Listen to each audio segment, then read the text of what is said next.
Quero só que vocês prestem atenção para o fato de como as coisas mudaram e se tornaram absolutamente outras.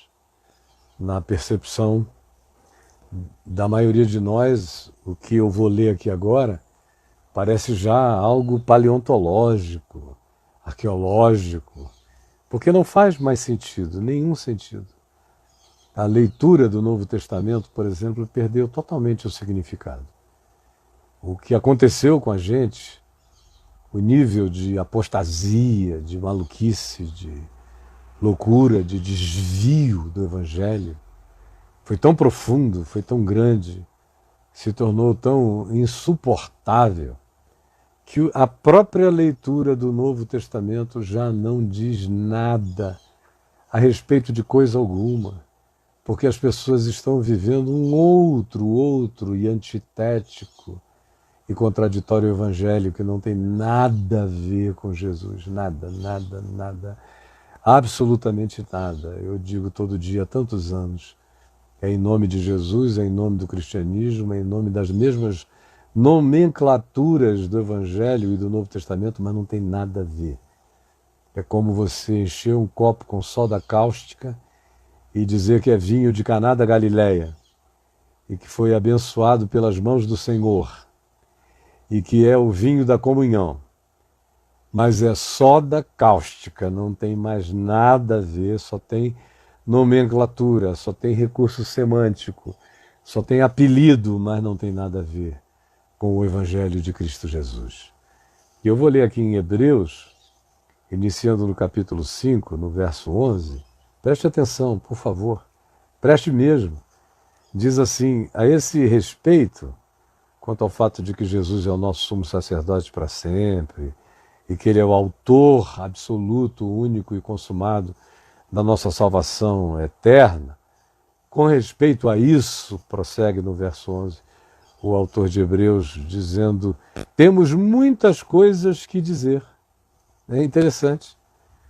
Ainda temos muitas coisas a revelar, a mostrar, a dizer, a aprofundar para vocês. E algumas delas são difíceis de explicar.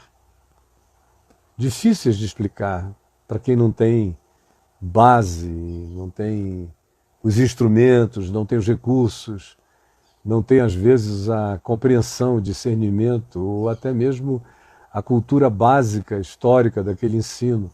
Por isso, o escritor de Hebreus, há 2000 anos, diz, eu ainda teria muito mais coisas a dizer sobre a nossa segurança em Jesus, em quem nós estamos aperfeiçoados e que é o autor da nossa salvação e que é o nosso único sumo sacerdote, segundo uma ordem que deixou a religião para trás, segundo a ordem de Melquisedeque, uma ordem universal, que não tem nada a ver com religião, só tem a ver com a espiritualidade da sinceridade do coração, na prática do amor e da fé em amor, do amor em fé. Ele diz, sobre isso, eu teria ainda muito para dizer, mas são coisas difíceis de explicar.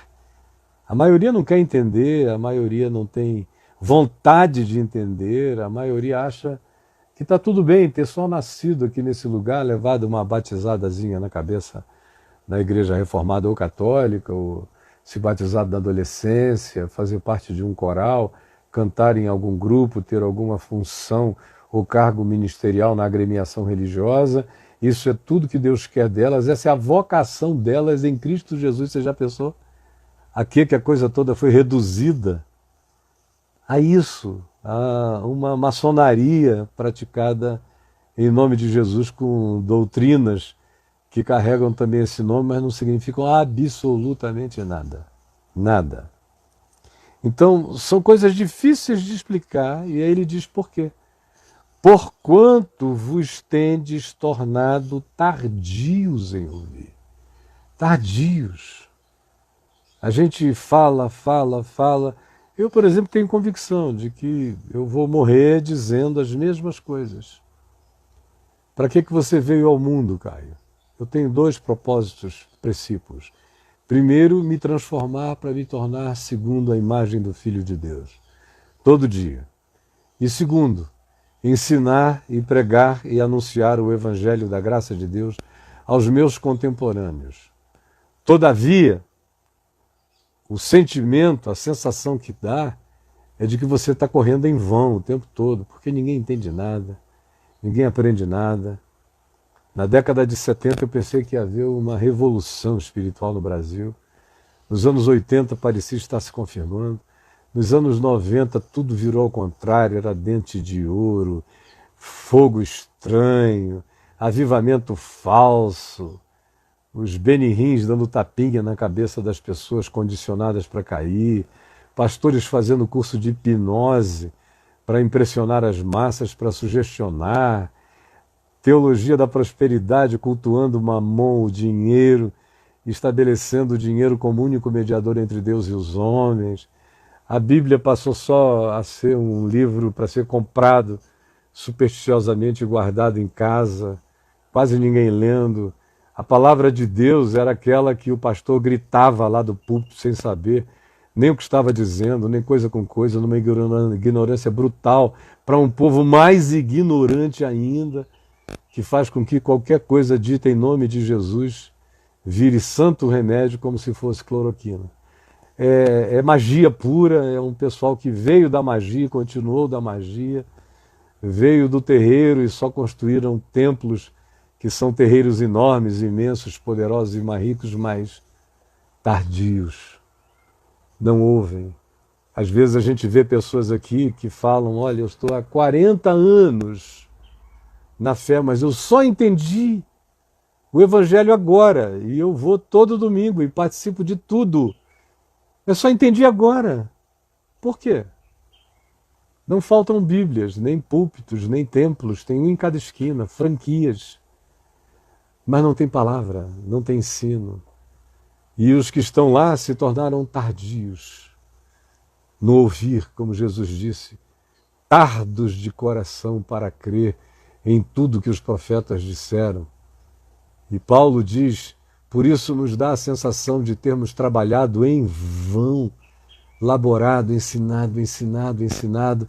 Aí vem um apóstolo falso, um ensino maluco, tira tudo da cabeça do cara. Parece que as pessoas não têm raízes neurais, não têm neurônios, não têm memórias e não têm raízes espirituais para guardar nada. Tudo é esquecido, tudo é levado, é varrido por qualquer que seja o vento de doutrina. As alegrias do passado, que a gente achava que alguns tinham crido para sempre, que nada. Uns poucos anos depois eles já estavam em outras, correndo atrás do que desse fama, dinheiro, poder, cargo, oportunidade, fizesse do cara um obreiro. Deus é um Deus de positioning do indivíduo na organização religiosa, mas ouvir, entender, discernir, guardar, aprender, transformar aquilo em pensamento, em compreensão, que eu não preciso consultar nada, pesquisar nada, ela já está plantada em mim de maneira inarredável. Não, isso não existe aqui. Porque as pessoas se tornaram tardias para ouvir. E ouvem de mau grado, como disse Jesus. Ouvem de mau grado. Ouvem bloqueadas, blindadas. Aí, olha, até aqui, isso podia ter a sua aplicação nos nossos dias, hoje, aqui e agora. Mas aí você vai vendo como, de fato, o escritor de Hebreus estava se referindo a alguma coisa acerca da qual ele reclamava, porque não havia ali, que era esse interesse, o que fazia as pessoas tardias no discernimento e na compreensão. Quem dera, todavia, que nós fôssemos herdeiros dos problemas deles, mas os nossos são incomparavelmente piores do que o do escritor de Hebreus. Pois com efeito, ele diz, quando devia já ser mestres, esses aqui, algumas dezenas de anos depois de Jesus, o escritor de Hebreus diz, vocês já deviam ser mestres, e nós, 2000 anos depois, e voltamos tudo para Moisés, para os juízes, a gente andou para trás 2000 anos antes de Cristo. São 2000 até Cristo e nos atrasamos mais uns 3000 Nós entramos numa primitividade paleontológica. A gente está na idade da pedra, às vezes na idade do bronze espiritual, de tão atrasados que estamos. Pois, com efeito, quando devíamos ser mestres do evangelho, do discernimento, da compreensão, atendendo ao tempo decorrido, levando em consideração tanta contribuição do passado e do presente. Hoje, no presente, meu Deus, o que você tem aqui só não pega se não quiser, ensino, ensino, ensino, ensino, mas você não quer se dedicar, se concentrar a aprender. Você quer mesmo é ser um caleidoscópio de confusões para ficar 50 anos sem entender nada de coisa alguma. É trágico o que acontece. Atendendo ao tempo decorrido, deveriam ser mestres. Mas tendes novamente necessidade de que alguém como eu vos ensine de novo, de novo, de novo, de novo, de novo, de novo, de novo, quais são os princípios elementares da palavra de Deus. E a gente repete, porque as pessoas são tardas, não querem guardar, não querem internalizar, não querem introjetar, não passa da pele, da superfície, entra por um ouvido, sai por o outro. Se tiver verdade, já dá coceira no ouvido, incomoda. E as pessoas dão de mão ao Evangelho, dizem eu amo muito a Jesus, mas de fato abominam o ensino, a prática, a palavra do Evangelho de Jesus. Elas só gostam do nome mágico, para em nome desse nome mágico verem se conseguem praticar mandingas de prosperidade e de poder, mas é só isso. São pagãos cristãos que não querem o Evangelho e que não desistem da utilização mágica do nome de Jesus. Dado ao tempo decorrido, deveriam ter feito algum avanço, mas não, ao contrário. Nunca houve uma geração mais atrasada, considerando todos os recursos disponíveis para quem quiser aprender, entender, discernir, saber com coerência, não é no meio dessa loucura das milhões de vozes que ecoam sem dizer coisa nenhuma. Tendes ainda necessidade de que alguém venha aqui dizer de novo e de novo as mesmas coisas, os princípios elementares dos ensinos do Evangelho. Assim, vos tornastes como necessitados de leite, que é o que eu faço aqui o tempo todo, todo dia, mamadeirinha, chuca-chuca, é chupetinha, porque se você prossegue e entra na profundidade da palavra, a maioria não entende nada. E, na realidade, os que entendem não querem tratar do assunto, porque gera compromisso, radicalidade, raiz, profundidade, transformação, conversão, mudança mental, redirecionamento de valores, quebra paradigmas, estabelece a matrix do Evangelho como a única, absoluta para todos nós. Então, como ninguém quer isso, a gente tem que ficar tentando ver se produz alguns sobreviventes na mamadeirinha artificial. Não dá nem para dar o peito, porque tem gente que tem fobia de afeto e não quer nem chegar tão perto. E por isso o alimento sólido, a palavra que gera aquela consistência, entendimento, discernimento, compreensão, maturidade, firmeza, beleza de Deus em nós, essa está banida. Ora, todo aquele que se alimenta de leitinho, a vida inteira só de leitinho, é inexperiente, fica debilóide. A gente entende uma pessoa inexperiente quando bebê, criancinha, mas depois de 5.000 anos, 4.000 anos, os caras voltam para aquilo que era pré-mosaico, pré-Moisés. Voltam para o tateamento pueril de 4.000, 5.000 anos atrás e não querem nem ouvir falar do ensino do Evangelho de Jesus. Ora, todo aquele que se alimenta só desse leitinho e você tem que todo dia dar um chuquinha para ele, é inexperiente na palavra da justiça, na palavra da verdade, na palavra da compreensão, na palavra do entendimento. Nunca deixa de ser criança. E uma criança que é criança no tempo de ser criança é normal. mas um idoso de 80 anos que continua espiritualmente infantil é débil mental.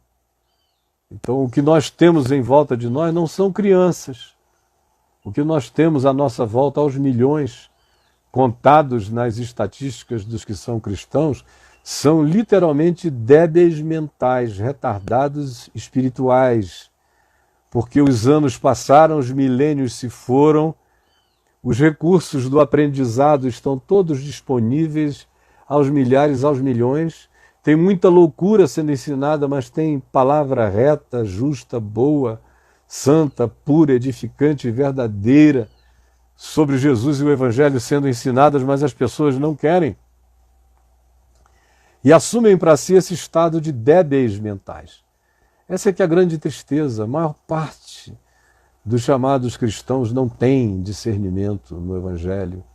São débeis mentais, são pessoas que metem a mão no fogo, que provam caca para ver se é doce de leite, que comem bosta pensando que é creme de amendoim, que engolem veneno a largos sorvos pensando que é suco de maracujá, ou mesmo tendo desconfiança, vão a si mesmo porque alguém deu uma ordem e disse: coma e beba isso em nome de Jesus, se você quiser a minha bênção, a minha cobertura e a minha prosperidade. Aí lá vai o indivíduo e faz isso. Meu Deus, quanta tristeza! Não deixam de ser crianças, de existirem como débeis mentais e débeis no espírito. Porque o alimento sólido, o verdadeiro evangelho, o ensino da vida segundo Jesus, o ensino dos apóstolos segundo Jesus, o alimento sólido é para gente madura, é para gente adulta. Não dá. Você não pode nem começar a compartilhar, que as pessoas não entendem. Não entendem mesmo, não estão aptas para compreender. O alimento sólido é para os adultos, para aqueles que pela prática, pelo exercício, todo dia, andando com as próprias pernas, sem entregarem as mãos como um cego a outro cego que os guie pelo caminho. Como na maioria das vezes Jesus disse que acontece, são cegos sendo guiados por outros cegos e caem em abismos horrorosos. Foi o que Jesus disse em Mateus 23. A maioria tem a experiência de se deixar pastorear pelo cego, condutor de almas para o abismo do absurdo, porque se negaram a provar o alimento sólido, que pela prática, pelo exercício, vai gerando condicionamento, musculatura mental, espiritual, psicológica, espiritual, de discernimento, de compreensão, de modo que a gente aprenda a desenvolver faculdades. Isso é um negócio que tem a ver com o desenvolvimento das nossas faculdades. É o que eu digo aqui todo dia, como a maioria das pessoas que cresce nessa roda de hamster, nesse carrossel de repetições das mesmas coisas, ficam lá a vida inteira sem sair daquela rodinha ou daquele cavalo de circo ou de parque melancólico de sábado ou de domingo à tarde, naquele cavalinho. Sem vida. É o parquinho dos crentes. Não se exercitam em nada, nada é vivo, tudo é artificial, tudo está programado e você ali, no carrossel, na rodinha ou no cavalinho, em cima daquela plataforma, no sábado à tarde nostálgico, no domingo de melancolia, servindo a Deus. O que você está fazendo aí? Eu estou servindo a Deus. Sem se exercitar em nada, não tem compreensão de coisa alguma, não tem prática na vida e ainda se entregam para serem pastoreados por cegos que levam outros cegos pela mão até a um abismo horroroso, como a gente vê acontecer, milhões caindo no buraco, na miséria, na depressão, na angústia suicida, no medo, no pânico do futuro, nessa agonia, porque não desenvolveram as faculdades. Eu tenho e estou aqui para desenvolver as minhas faculdades sensoriais, para as coisas básicas do animal, mamífero, que precisa usar o máximo possível todas as suas capacidades sensoriais, tanto quanto desenvolver as minhas capacidades espirituais, psicológicas, extrasensoriais, os meus discernimentos espirituais, as minhas compreensões, o espírito da profecia que me habita e que ilumina o meu olhar futuro, e eu vejo as loucuras antes que a maioria das pessoas enxerguem. Eu sei que aquilo não vai dar certo. Escolho um outro caminho, um caminho que pode ser estreito e apertado, mas é de vida. É de vida. Mas isso é fruto do exercício das nossas faculdades mentais e espirituais. A gente não está aqui para ser esse boneco de carne, como Paulo chama em 1 Coríntios 2, de carnais, ou apenas de homopsíquicos, homens almáticos, homens psicológicos, apenas capazes de responder a estímulos e a pulsões. Não, eu não estou aqui para ser uma água viva com cara de gente, e não estou aqui para ser um boneco de carne, que é o ser designado como cristão carnal, que é esse também, que é apenas um ente de respostas animais à vida. Não, eu estou aqui para ser um ente pneumático, um homopneumáticos, um homem espiritual que discerne coisas espirituais com coisas espirituais e que por causa disso frequentemente ninguém o entende. Paulo diz em 1 Coríntios 2, ninguém o entende. Você fala português, fala dando alternativas de compreensões diversas, repete a mesma frase 8 vezes com linguagem diferente, mas ninguém te entende. Como aconteceu com Jesus lá em João 8, quando ele diz, falando aramaico, a língua do povo, por que vós não compreendeis a minha linguagem? É porque tendes a mente embrutecida, cegada, ou como diz o escritor de Hebreus, tendes as faculdades atrofiadas, faculdades mentais, psicológicas, espirituais de todos os níveis, entorpecidas, estão drogados pelo ópio do povo, perderam a sensibilidade, a capacidade de pensar, de refletir, perderam a criatividade, perderam a lógica, perderam o discernimento, que é assim que ele conclui, não tiveram as suas faculdades plenamente exercitadas. Para quê? Para aprender a discernir não somente o bem. Isso é que eu acho extraordinário. Para aprenderdes a discernir não somente o bem. E olha que hoje em dia até discernir o bem está difícil. Está difícil. Por isso é que eu digo que a situação lá do pessoal da Carta aos Hebreus é infinitamente melhor a nossa. Porque o escritor diz, vocês devem exercitar as faculdades múltiplas de todos os níveis de sensibilidade, sensorialidade espiritual de vocês, para discernirem não somente o bem. Porque ele assumia que discernir o bem era meio óbvio. Não odiar, não se vingar, não mentir contra o próximo, acolher os mais fracos, ser generoso e misericordioso com os necessitados, ter compaixão com os que podem menos. Essas coisinhas que não são espetaculosas, são óbvias, do discernimento básico dos oráculos de Deus, do Evangelho de Cristo Jesus. Que qualquer um, até os ateus, que têm as faculdades exercitadas, no mínimo a faculdade intelectual exercitada, compreendem como é que tem que ser, se é para ser de Jesus. Agora, os cristãos do tempo dos hebreus lá da carta, entenderam o que era o bem, eles até entendiam, por isso é que se diz compreender e discernir não somente o bem. Mas ele prossegue e diz, mas também o mal. Discernir o mal. É um dever meu, é um dom do Espírito Santo, que desde que eu me converti foi provavelmente o que eu mais pedi, junto com conhecimento e sabedoria, foi discernimento de espíritos.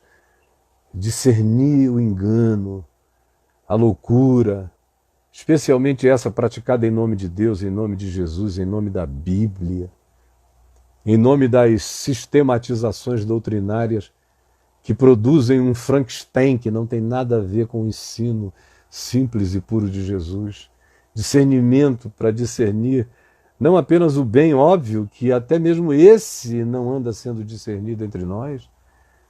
Tem crentes advogando causas absurdas, loucas, impensáveis, incompreensíveis, porque não consegue discernir nem ainda o bem, nem ainda o óbvio.